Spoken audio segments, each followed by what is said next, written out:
बर वक्त इलेक्शन कानून की मंशा और जमहूरी तकाजा है। आम इंतखाबात वक्त पर होने चाहिए। लाहौर की एहतसाब अदालत में पेशी के बाद शहबाज शरीफ का कहना था, मैं और नवाज शरीफ अदालतों में पेश हो रहे हैं, इससे ज्यादा लेवल प्लेइंग फील्ड और क्या हो सकती है। किसी को इल्म नहीं था कि तहरीक इंसाफ तहरीक तबाही बन जाएगी। 9 मई को मुल्क के खिलाफ साजिश हुई। 9 मई के आलाकारों की सहूलतकारी मुल्क दुश्मनी है।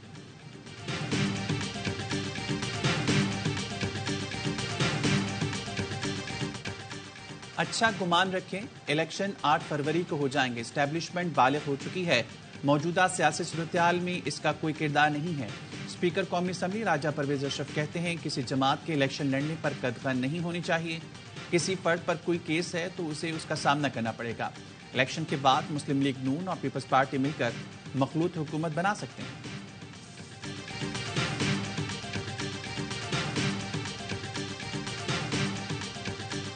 खान साहब ने बाकायदा एक नाम भी पसंद किया जो फाइनल हो गया, और जिसका ऐलान जो है खान साहब का हुक्म था कि 2 बजे जो है आप अनाउंस कर दें। वो एक नाम है बैरिस्टर गौहर, क्या मैं ठीक कह रहा हूँ? जी बिल्कुल, बैरिस्टर गौहर के नाम पे खान साहब ने कहा कि बैरिस्टर गौहर साहब जो हैं वो उनकी तरफ से पार्टी के चेयरमैन के उम्मीदवार होंगे।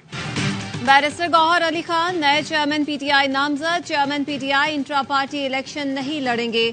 शेर अफजल मरवत की ARY न्यूज के प्रोग्राम 11th आवर में खुसूसी गुफ्तगू। कहा, चेयरमैन पीटीआई से 4-5 दोस्तों की मुलाकात हुई जिसमें बैरिस्टर गौहर के नाम पर इत्तेफाक हुआ। आईनी और कानूनी कदम की वजह से चेयरमैन इंट्रा पार्टी इलेक्शन में उम्मीदवार नहीं होंगे। नए चेयरमैन का ऐलान आज दोपहर 2 बजे किया जाएगा।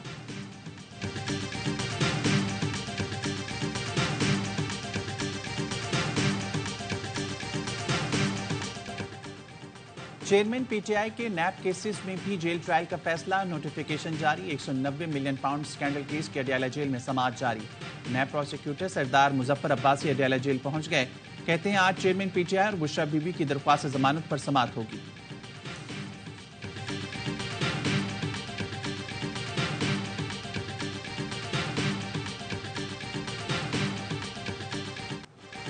बलोच तलबा की बाजियाबी के लिए कायम कमीशन की सिफारिशात पर अमल दरामद का केस। निगरां वजीर दाखिला सरफराज बुख्ती अदालत में पेश। निगरां वजीर आजम बैरून मुल्क होने की वजह से पेश नहीं हो सके। अटॉर्नी जनरल ने अदालत को बताया 22 बलोच तलबा को बाजियाब करा लिया, वो घर पहुंच चुके हैं। 28 गुमशुदा हैं। यकीन दिलाता हूं तमाम लापता अफराद को बाजियाब कराने की कोशिशें करेंगे।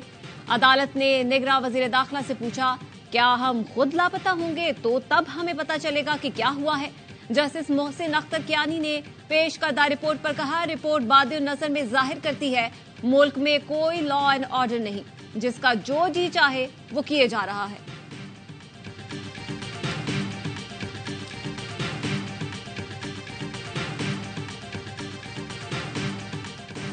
पाकिस्तान स्टॉक मार्केट तारीखी बुलंदी पर पहुंच गई। 100 इंडेक्स 61,000 की सतह अबूर कर गया।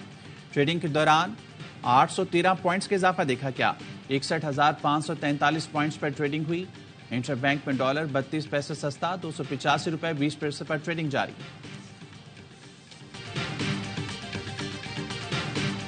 Army chief general Asim Munir का 1 साल बेमिसाल। दहशतगर्दी का मुश्किल तरीन चैलेंज। आर्मी चीफ की वलवला अंगेज क़यादत ने जवानों में नई रूह फूंक दी। मिलिट्री डिप्लोमेसी, दोस्त मुल्कों की खैर सगाली दौरे किए, बिगड़ती मईशत को डूबने से बचाया। स्पेशल इन्वेस्टमेंट फैसिलिटेशन काउंसिल का कयाम अमल में आया। UAE, सऊदी अरब, चीन से बड़ी सरमायाकारी का ऐलान हुआ। मादनियात, ज़राअत, IT, तवानाई के मुख्तलिफ मंसूबों का जाल फैला दिया। डॉलर और पेट्रोल की बढ़ती कीमतों को लगाम डाली। स्टॉक मार्केट की उठान, स्मगलरों के खिलाफ डंडा उठाया। डॉलर और ईरानी तेल की स्मगलिंग और जखीरा अंदोजी के खिलाफ मुल्की क्रैकडाउन शुरू करवाया। अंदरूनी और बैरूनी खतरात, स्मगलिंग या फिर मईशत की बहाली का कड़ा चैलेंज। जनरल आसिम मुनीर ने अवाम और मुल्क की क़यादत को एक पेज पर लाकर वतन का दिफा नाकाबिले तस्खीर बनाया।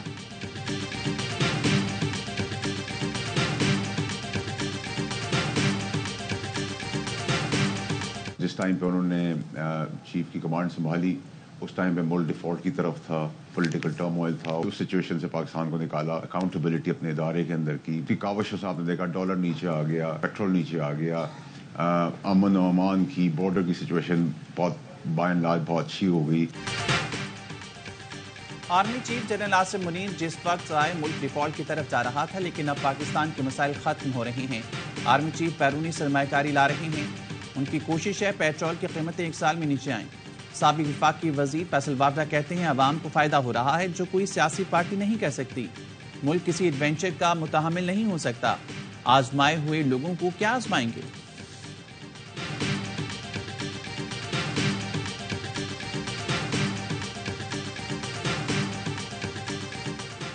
पीपल्स पार्टी की यौम तासीस पर कोयटा में जलसे की तैयारी। बिलावल भुट्टो जरदारी आज और साबिक सदर आसिफ अली जरदारी कल कोयटा पहुंचेंगे। बिलावल भुट्टो ने जलसे से मुतालिक आज सूबाई कायदीन का इजलास तलब कर रखा है।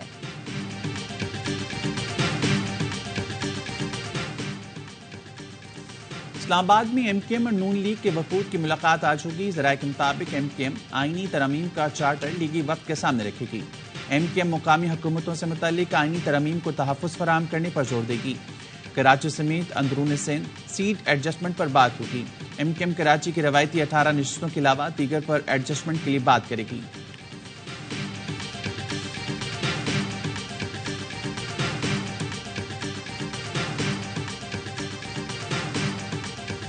अल अजीजिया और एवनफील्ड रेफरेंसेस में सजा के खिलाफ नवाज शरीफ की अपीलों की समाअत आज इस्लामाबाद हाई कोर्ट में होगी। नैब की फ्लैगशिप रेफरेंस में नवाज शरीफ की बरियत के खिलाफ अपील पर समाअत भी आज होगी। चीफ जस्टिस आमिर फारूक और जस्टिस मियागुल हसन औरंगजेब पर मुश्तमिल डिवीजन बेंच 2 बजे समाअत करेगा।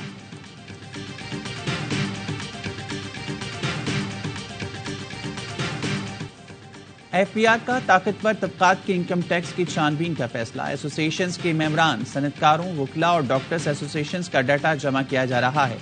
IMF माहिरीन के एफबीआर हुकाम से मुज़ाकरात जारी। गजा में जंगबंदी का दूसरा और आखिरी रोज आज भी 10 इसराइली यरगमालियों के बदले 30 फलस्तीनी रिहा किए जाएंगे।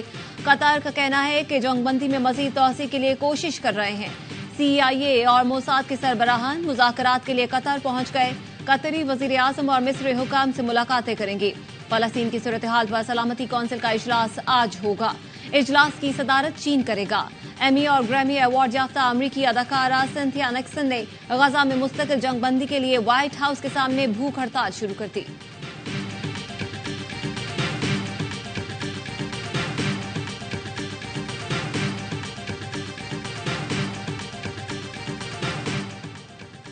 आलमी इदारे सेहत ने गजा में बमबारी से ज्यादा बीमारियों से अमवात का खदशा जाहिर कर दिया। कहा गजा में बिजली है न पानी, सेहत का निज़ाम तबाह है, बच्चों और खवातीन में बीमारियां फैल रही हैं।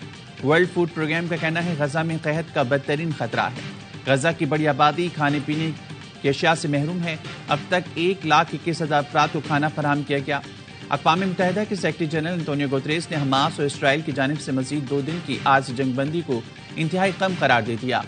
फलस्तीनियों से जारी यकजहती के आलमी दिन पर गजा की सूरत हाल खौफनाक। आलमी यकजहती के रोज दुनिया भर में रैलियां निकाली जाएंगी।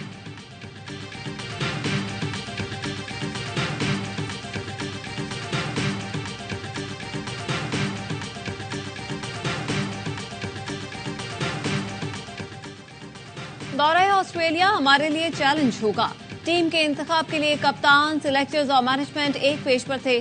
3 कप्तान टीम में हैं, इसका दबाव नहीं होगा, इससे मदद मिलेगी। पाकिस्तानी टेस्ट टीम के कप्तान शान मसूद कहते हैं हर खिलाड़ी लीडर का किरदार अदा करेगा तो अच्छे नतीजे आएंगे। कौमी टीम में सबके लिए दरवाजे खुले हैं। जो खिलाड़ी डोमेस्टिक में परफॉर्म करेगा वो जरूर टीम में आएगा।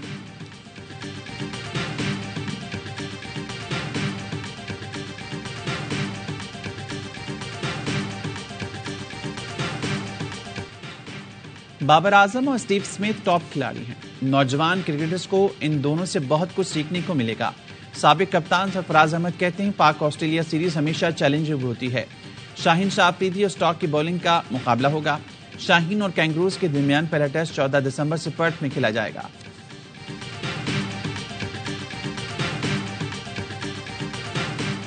सादकाबाद में माछी के करीब डाकुओं की फायरिंग से 4 अफराद कत्ल, खातून समेत 3 अफराद जख्मी। जांबाक अफराद गन्ने की फसल की कटाई के लिए कच्चे में गए थे। पुलिस की भारी नफरी मौके पर पहुंच गई। फायरिंग का तबादला जारी। लाहौर में स्मोक के डेरे दुनिया के आलूदा तरीन शहरों में आज भी सरे फहरिस्त। शहर में फजाई आलूदगी की औसतन शरह 381 रिकॉर्ड की गई। महकमा मौसमियात की मुल्क के मुख्तलिफ इलाकों में बारिश और पहाड़ों पर बर्फबारी की पेशगोई। आज शाम से पोठोहार रीजन, शिमाल मशरकी पंजाब, बालाई खैबर पख्तूनख्वा, गिलगित बल्दिस्तान और कश्मीर में गरज चमक के साथ बारिश और पहाड़ों पर बर्फबारी का इम्कान है।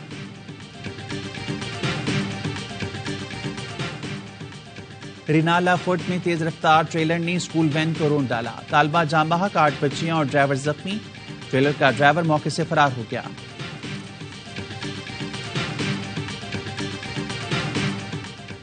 कराची की शॉपिंग मॉल में आतिशज़दगी और इंसानी जानों के नुकसान का पता चलाया जाए। गफलत और लापरवाही के शवाहिद मिले तो जिम्मेदारों के खिलाफ कार्रवाई की जाए। सिंध हाईकोर्ट ने तहरीरी हुक्मनामा जारी कर दिया। लिखा, उम्मीद है जाबाक अफराद के अहले खानों को कानून के मुताबिक मुआवजा अदा किया जाएगा। अदालत ने सूबाई हुकूमत, कैंटोनमेंट बोर्ड, कमिश्नर कराची और दीगर से 7 दिसंबर तक तफसीली रिपोर्ट तलब कर ली।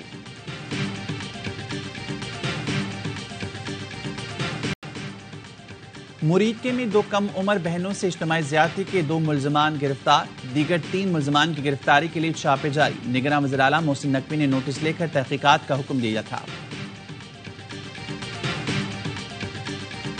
गैर कानूनी मुकीम गैर मुल्कियों की वतन वापसी। मजीद 1195 गैर मुल्की अपने वतन वापस लौट गए।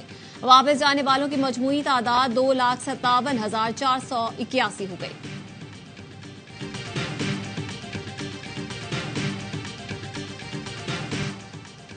रवा साल के आखिरी कौमी इंसदादे पोलियो मुहिम का तीसरा दिन। मुल्क भर में पोलियो मुहिम 3 दिसंबर तक जारी रहेगी। 4 करोड़ 43 लाख से ज्यादा बच्चों को पोलियो से बचाव के कतरे पिलाने का हदफ। अबुधाबी T10 लीग के 7वें सीजन का आगाज। आज 3 मुकाबले होंगे। दक्कन ग्लैडिएटर्स का दिल्ली बुल्स, टीम अबुधाबी का चेन्नई ब्रेव्स और बंगला टाइगर्स का न्यूयॉर्क स्ट्राइकर्स से टाकरा होगा। एक्शन से भरपूर लीग के तमाम मैचेस देखिए ए स्पोर्ट्स पर बराह रास्त।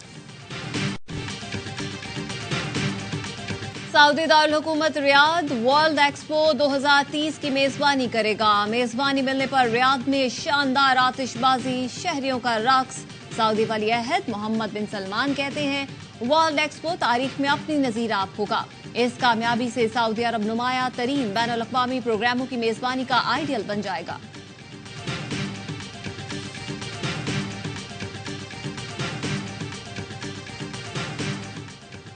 दुनिया भर में क्रिसमस की तकरीबात का आगाज। अमरीकी अवानी नुमाइंदगान में क्रिसमस ट्री रोशन कर दिया गया। फलस्तीन से यकजहती का इजहार करने वाली खातून को जबरदस्ती बाहर निकाल दिया गया।